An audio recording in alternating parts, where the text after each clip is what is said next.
I'll start with some general guidance on civil records in England and Wales.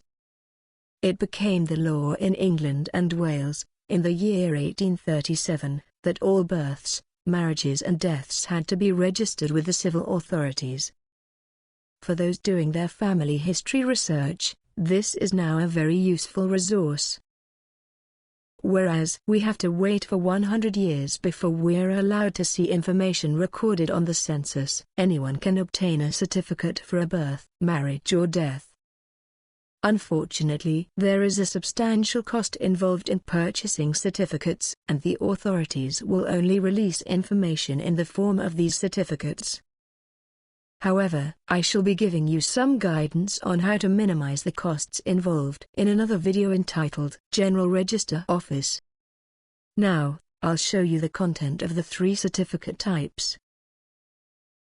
This is the birth certificate of Harry Scott.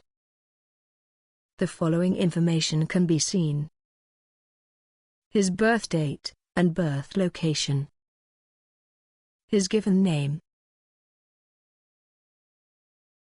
gender, his father's name, his mother's married and maiden names, his father's occupation, the name and address of the person registering the birth, in this case his mother, the registration date, registration district and sub-district. This is the marriage certificate of Frederick William Smith Scott and Elizabeth Adams.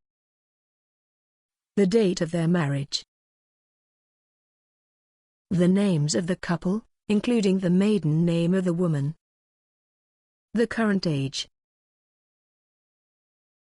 Their condition, for example bachelor and spinster. Rank or profession. Residence at the time of marriage. Their fathers' names, and their rank or profession. And the witnesses, who can sometimes be related to the bride and groom. Marriage location. This is the death certificate of my great-grandfather, Joseph Britton. Here is the death date and location. His name, gender, age, occupation,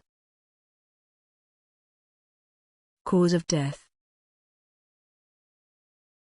The person registering the death, and in this case, it shows the relationship of that person, his daughter. The registration date. Registration district and sub-district. In additional videos, in this series, I'll show you the way to use the information you can see on certificates, for your family history research. Also how to look up the information required, so that you can order the correct certificates. I'll show you the ordering process step by step.